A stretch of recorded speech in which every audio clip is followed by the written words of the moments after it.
Como enseñanza del caso, 3 cositas rápidas. Considero que, bueno, nos deja la enseñanza de prestarle mucha atención a las estenosis duodenales.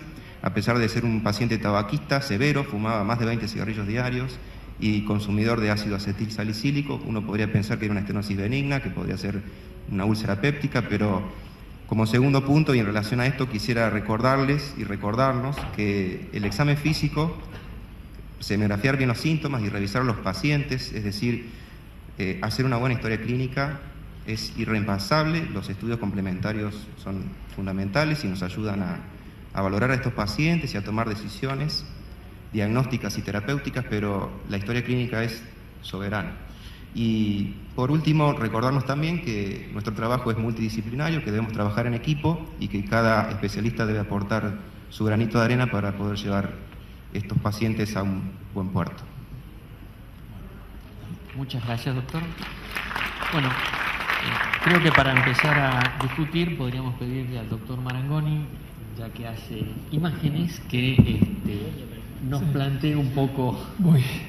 Voy a hacer primero una declaración de conflicto de intereses de tipo quizá ético, porque en realidad fui yo el que participé de todo este proceso de imágenes, que fue realmente muy difícil de evaluar, porque en un principio, con todos los cambios inflamatorios que había en el páncreas, las lesiones que veíamos yo las atribuí personalmente a una lesión vascular provocada por el proceso inflamatorio. Sabemos que por ahí las lesiones tumorales también pueden provocar erosiones vasculares, pero no es lo más común en la forma de presentación en imágenes. Bueno, y después, en la primera de las resonancias magnéticas que le hicimos, hay una de las secuencias que se veía ahí muy bien, que se llama T1-FAT-SAT, en las que podemos diferenciar el tejido pancreático normal de tejido neoplásico, y ahí aparecía como una imagen de hiposeñal en la región cefálica del páncreas, y fue por eso que empezamos a sospechar que había algo más que una simple pancreatitis aguda, ¿no? Bueno, y después los hallazgos fueron confirmando la patología neoplásica. Vale decir que la resonancia en esto sería muy importante sobre la TC, como para haber podido sospechar el aspecto neoplásico. Sí. Siempre recomendamos también, tanto en la patología del hígado como en el páncreas, yo sé que es costoso y es difícil, pero siempre hay que tratar de tener 2 tipos de imágenes, ¿no? Cuando uno ve cosas que, sobre todo cuando hay dudas clínicas o cuando el paciente no evoluciona como uno quiere, ¿no? Doctor Paradelo, ¿usted qué opina? Sí, no, lo interesante a mí, lo que me interesaba era la biopsia y no están las imágenes. Hemos hecho muchas biopsias de páncreas y realmente obtener buen material a veces es difícil, pero acá fue positivo, así que no hay ningún inconveniente desde ese punto de vista. Bien. Doctor Tolar. Sí, bueno, también es este caso sumamente interesante, me pareció. Además que una cosa es vivir el caso paso a paso y otra cosa es verlo cuando está todo terminado, ¿verdad? En la primera instancia diría que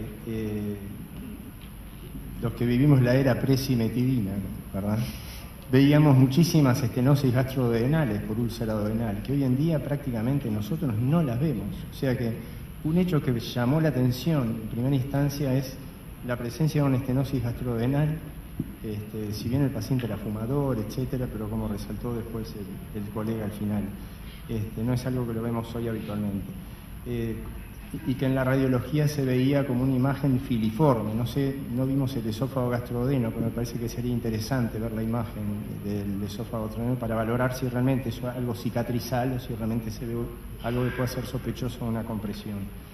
Y bueno, y después sí, me parece que el caso se vivió como se debía vivir, o sea, impresionó bien como una pancreatitis aguda, y posteriormente saltaron algunas cosas que nos inclinaron al cáncer de páncreas. Una de las cosas que me llamó la atención un poquitito en la imagen de la colangioresonancia, para los que hacemos colangio, era la angulación que tenía el colédoco. No sé si opinás lo mismo, Ángel, que generalmente a veces vemos en el cáncer de páncreas, ¿no?, como una tracción, se veía como el colédoco traccionado hacia la derecha. Me pareció verlo ahí en la imagen. Sí, pero era finito. Era finito, Era sí. finito.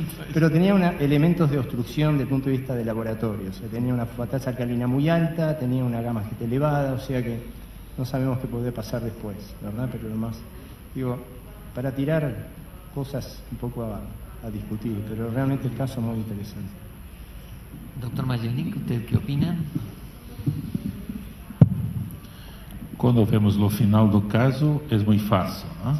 O problema é quem está no caso quando inicia.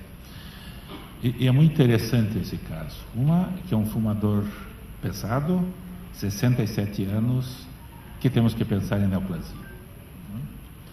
Mas, importante, é raro a neoplasia de pâncreas que dê pancreatite aguda, como nesse caso. Uma pancreatite clínica importante. E aí me remete a minhas dúvidas.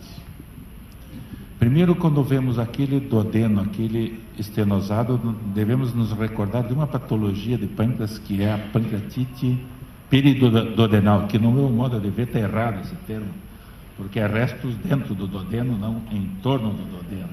É uma pancreatite periduodenal em que há estenose porque o pâncreas afila o duodeno. É raro.